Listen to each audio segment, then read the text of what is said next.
Thanks, Brad, for taking Hey the time to guys, talk to no, us. absolutely. Some big news came out of NYCFC today, a rebrand, and Yeah, I said refresh. NYCFC. Yeah, Oh, you did refresh. it. You did. You got to put $1 in the swear jar. So are you gonna ban all media members for saying NYCFC? No, but just myself. I got to like if I say it, I got put $1 in the swear jar. So why the rebrand or refresh or Refresh. Yeah, refresh. Yeah, it's a great question. I think that we're entering our 10th season, and really just kind of taking a look at where we are. The sport is growing like crazy. The market's growing like crazy. Obviously, we're anticipating hopefully for positive conclusion to the ULERP process for the stadium, and we really feel like we're moving into kind of a new phase as a club. So it's something that we've been working on for past say 15 months at least, 15, maybe a little bit longer, and engaging, really trying to learn more about not just our current fans, and because we want to make sure that there's something that is going to still resonate with our current fans, but really like kind of looking to the future, and our ambitions are to make this a big club, and really our mission is to help build New York City into one of the soccer capitals of the world, and we think between having a flagship stadium in the five boroughs, and everything, just the direction of travel for the sport right now in this country and in this market,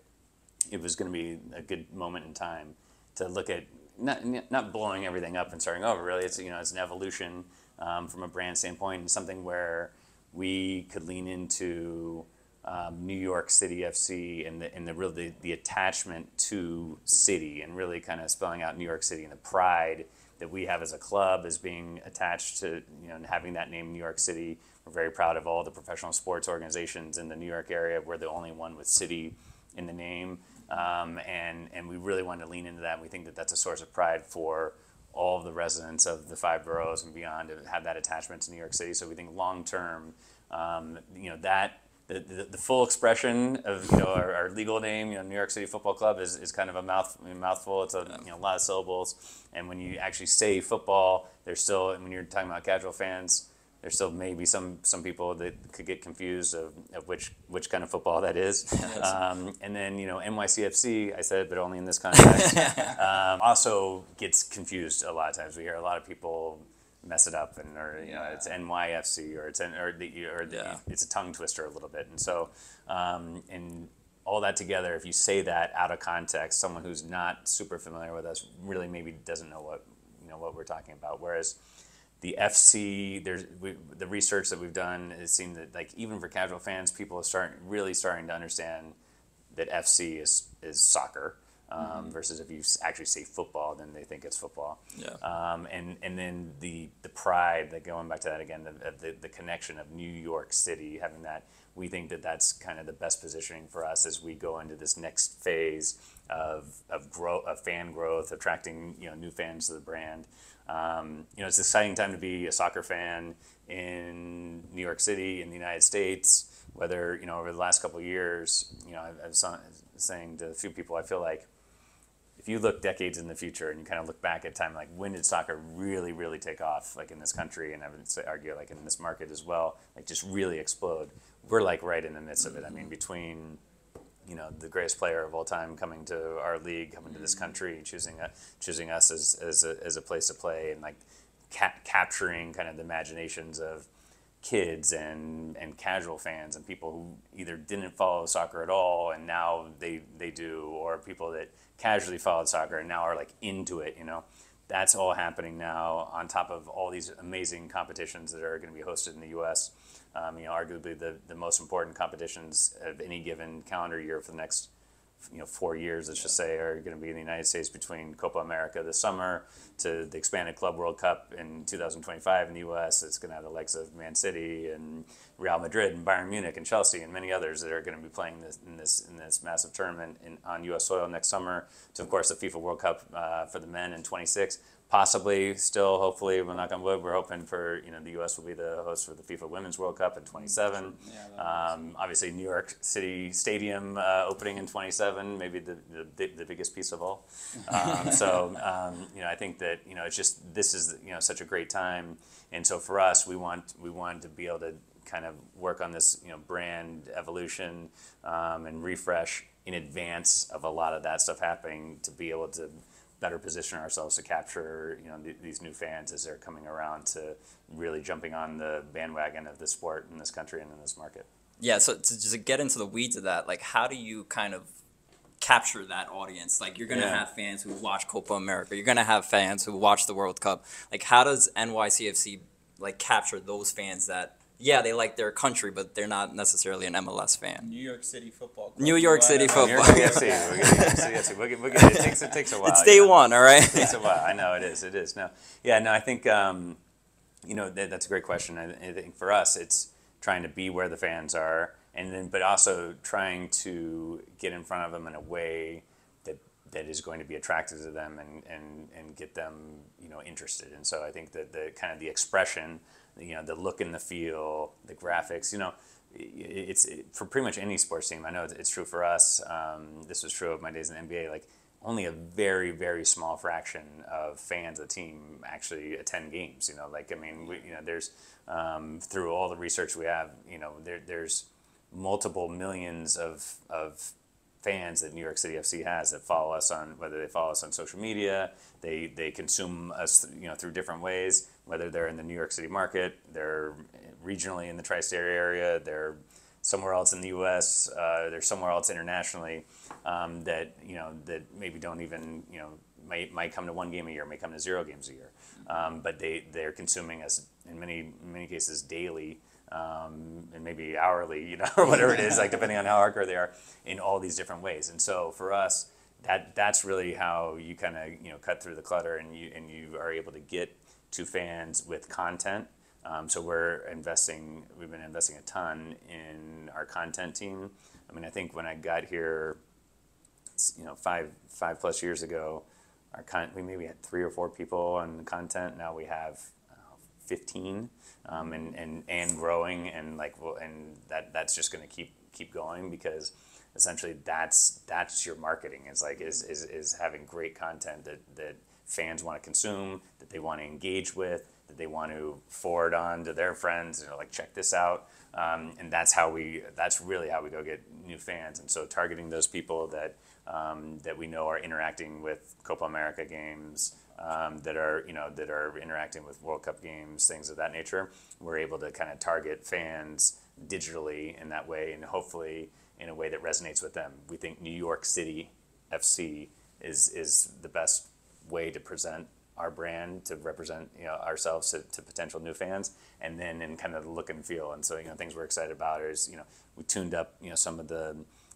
colors to make our team colors more visually attractive, and whether that's kind of brightening up the what has been called like our city blue, or darkening the navy so there's more contrast there, to adding in a secondary palette of colors that are inspired by the city, the kind of the neon the neon color, and the Roosevelt purple that I like, that's inspired by the 7 train, and all these kind of ties to the city and what we're doing, and kind of seeing just a fresh new look for us, that we think for our target audiences, for new fans, it's going to be something that is going to resonate with them and get them excited about our brand.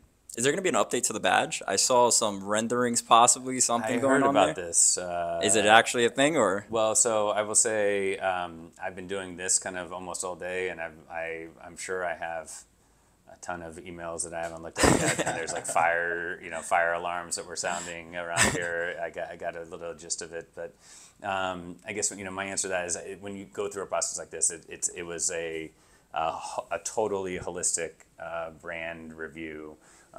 We use one of numerous brand agencies, but really kind of really one big time brand agency that really helped us on the kind of the front end, and then we worked with a local boutique agency that kind of like got us over the line when it came to specifically like colors and typeface and all these kind of things. Whenever you do a project of this kind of grand scale, you're going to look at everything having to do with the brand, which would include marks, word marks, crests, monogram, like every kind of component. So that was definitely part of the scope.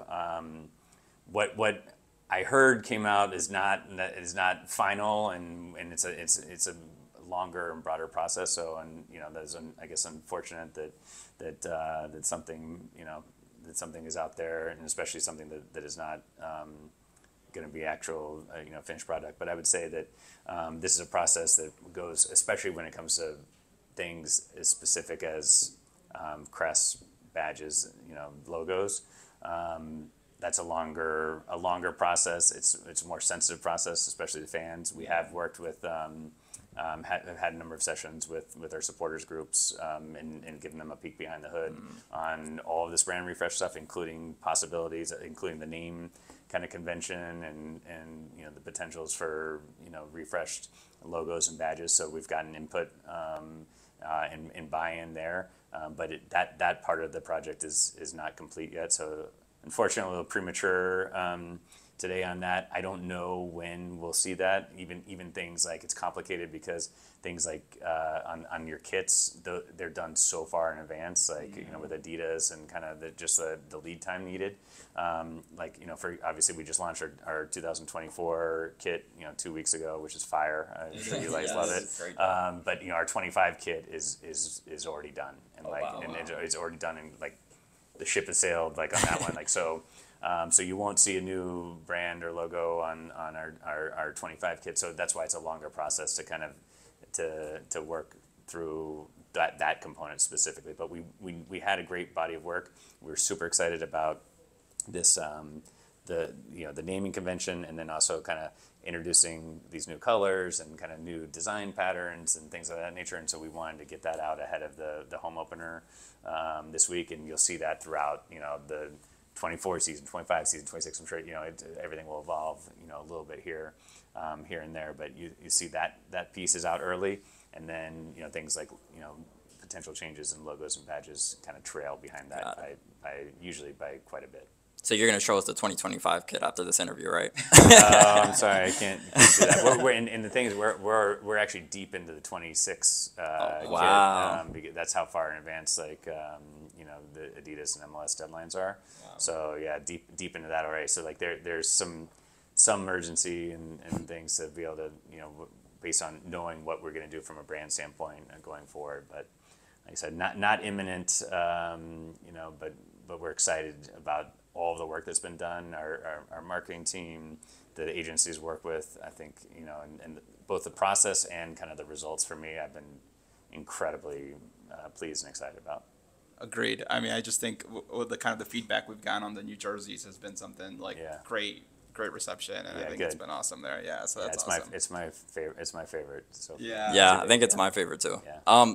The cube. Let's talk about the cube. Yeah. It looks beautiful. It looks amazing. We want to know, are you going to put our podcast on each screen? Well, I mean, but there's three sides. There's the left, the right, and so if you have a third one, or if you want me in the middle, we can perfect. We'll start off with us three this interview. We can. But that's the thing. This thing you could do it, and it would be very, very large, large scale. So. Yeah, it's funny. Like a lot of, we've been going through the process, the stadium design process, and talking, engaging with fans, our fan groups, and talking, media and everyone. Sometimes I get it all the time. It's like, it's not going to look like every other stadium, is it? And I'm just like, and I kind of say, well, guess what, guys? Like, I mean, a soccer stadium, like, there's really only two kinds. I mean, there's ovals and there's rectangles. There will be grass, unfortunately. It's like kind of with a little bit of here and there, and so. But it's something that we took to heart because we want our stadium to be unique. We want people to know that it's New York City, and it's like you come in and something that's going to be an identifier that this is something that you'll only see in New York City, and it's different from any other soccer stadium and maybe any other sports venue. And so we part of us is like, how can we be different from other MLS soccer stadiums? and also is how can we be different from other New York area sports, venues, and I think, New York fans generally, New York sports fans, not just New York soccer fans or New York City FC fans, New York sports fans have high expectations, I think, and they're used to great facilities. We have great facilities in this market, and so I feel like we have a lot to live up to, and so how do we differentiate ourselves? How do we do something that's different, that's bold, that our fans can be proud of, that our fans can be excited about? And for us, it's like one of those things like, okay, you step foot off the 7 train or the LIRR, you park your car in the south lots, and you get out and you look and you see a 7 to 8 story structure with 11,000 square feet of immersive LED, and it's like a wow moment, and it's like I am fired up to get in this game now, and so that's something that was really important to us. And when our architects kind of came with this vision, and there's all these other symbols or symbolism at play here too, between kind of like what a cube means and what it symbolizes in terms of like equality and fair play, or if you kind of Google what are the symbolic meanings of a cube and things like that, but like they kind of sold us all this stuff, and we're like, hey, like these are like in line with our kind of core values of our club, and so the whole kind of idea of what that is, but also just how imposing it's going to be. We want something that our fans are going to be prideful of, that opposing fans and opposing teams, as they like pull up in their team bus, are like, oh crap, and like this is so I think it's like one of those things that we feel like it kind of covers off on so many things, and it's just different and unique, and gives us a lot of flexibility, and it's very dynamic with how we can utilize that from a fan experience on the ingress, on the egress, throughout the game, non-game days, how do we get our message out to people in the neighborhood, other events that are coming, so it's something we're super pumped about. Gotcha. Yeah, and I did the entire. We were thinking about the cost for the Vegas screen that exists, right? Yeah, and then we're looking at this one, and a little inspired by it. You did a little middle finger to the Sphere, right?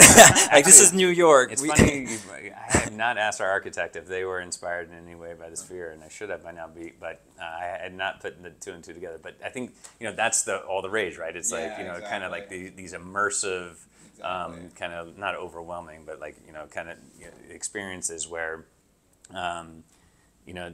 it's something that I think is pretty incredible as a fan and from an experiential standpoint. Now, obviously, you're unlike the Sphere, it's not like someone's just going to pop a folding. Maybe on a non-game day, someone might just come up with a folding chair and just sit there and see what we're doing, that day, and we'll play the Earth video or whatever they have. It would be cool, like a watch party maybe.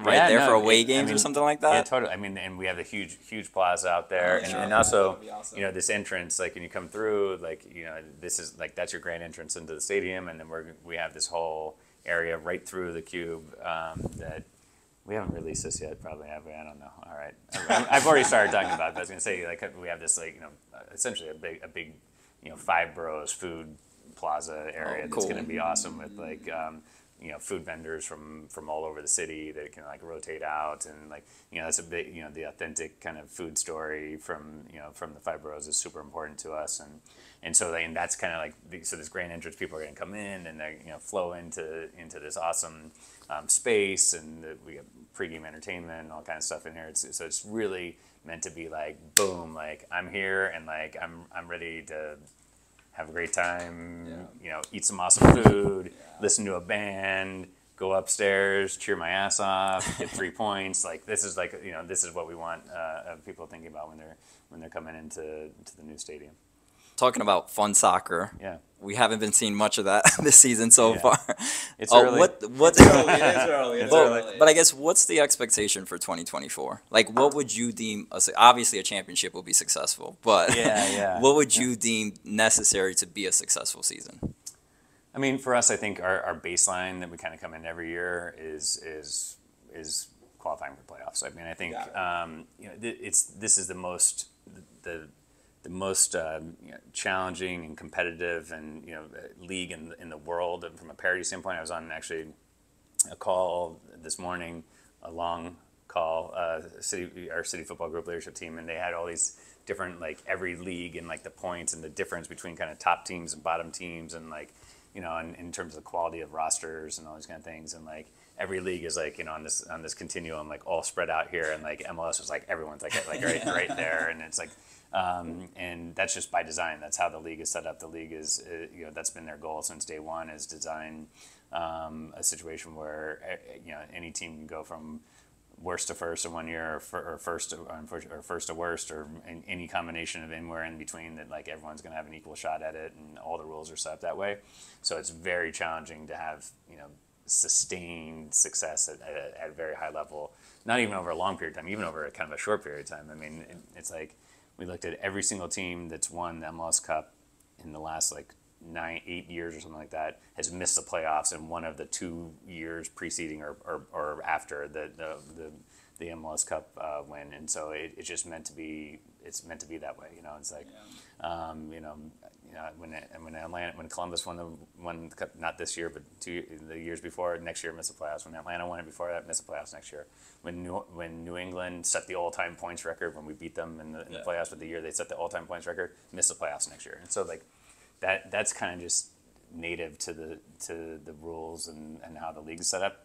Unfortunately for us and our fans, you know, I think that you know, we barely missed the playoffs last year, and it was, you know, I think, you know, pretty big disappointment obviously for our fans, but for everyone in the club. So expectations are, that's kind of minimum, like make the playoffs. Generally, like we want to be in a position where we have a home field advantage in the playoffs. So like I would say, you know, a realistic target is being, you know, top 4. But we also want to be in a position where we feel like we have a squad that can compete for the championship. Like realistically, whether we're a 7 seed or a 4 seed or a 1 seed, like feeling like when it's that time of year, when it gets to October, that we feel like, hey, like we have a team that can compete to win this thing. You feel like you have that team right now? I do. I think. I mean, it's a team. You know, we had a plan and a lot of faith in in the work that Dave Lee has done, and you know, and our coaching staff, everyone about, you know, at the organization, all the support we've had from City Football Group. We've made some significant investments over the last 3 windows. We've got, you know, exciting talent. I think, you know, the most talent that we've had, and you know, this is my 6th season since I've been here, in terms of like attacking talent and exciting talent, especially quantity of players that can really be difference makers. But a lot of them are new. They're trying to get integrated. We've only had, you know, 2 games of Jovan with you know, coming off the bench. We've only had 1 game of Agu coming off the bench. You know, small minutes. Like these are guys that you know, we're really excited about as players. We've got you know, actually, you know, this time last year, it was like the questions were, how do we field an 11 that like we feel good about.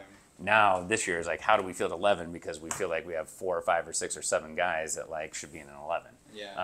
You know, and so that's a, you know, in some ways it's a good problem to have, but it's also, you know, we got to figure out what guys work best with each other, and what roles and positions. You know, we've got a lot of guys that have positional flexibility, which is something that I know that Dave and our guys look for in players. And you know, a guy like Hannes Wolf or Santi, you know, can play, you know, a number of different roles and positions, which is good. But then you also have to find like what's the best mix of all those guys. So, and by the way, it's tough to start back to back on the road. I mean, you know, we're not the only team that has to start back on the road, but very few teams do. And you know, playing against, you know, there's a reason the home field advantage is so great in this league. We've had an amazing home field advantage over 9 seasons in Yankee Stadium and Citi Field, and every team has a great, like the difference in MLS of home games versus away, like points per game is drastic. And you know, playing against 60,000 fans in Charlotte in week 1, and playing against a raucous, you know, environment in St. Louis, those are early season. It's a tough way to start. We have 7 of our next 9 games at home. And so we're optimistic. We got to get after it. We got to take points at home. We got to get wins. We got to score goals, and that's what we anticipate is going to happen over the next, next 7 to 9 weeks. And once you get momentum, then then good things happen. So awesome. All right. I think very short answer to this question is, before the stadium was announced, the question that fans would always have was, would you rather win championships or would you rather have a new stadium? Yep. So our question to you is, how many seasons did you sacrifice to the soccer gods for the new stadium? Was it just the one? Just the one? No. I mean, I hope not. I mean, I hope there's no more delays. We're still planning on 2027 opening, but we feel like the work that's been done over the last 3 windows has gotten us to a place we're really excited about in terms of squad composition, talent, and having a core that we think will be with us for the next 3-4 seasons. And that's what we saw. I mean, if you turn back the clock and you look at what led to being so successful in 21-22, it was a couple of windows in 18 and 19, picking up some young core players that grew together over time and became a championship winning club. And though could have won 19, we finished first in the East. And sometimes the playoff system is challenging, but maybe we could have won in 19, but instead you overcome some adversity and then became 21 and almost did again in 22. And we think we've built a squad that can have a similar trajectory here over the next few years. Awesome. Thank you, Brad. All right. Thanks for sitting with Thanks, us. Guys.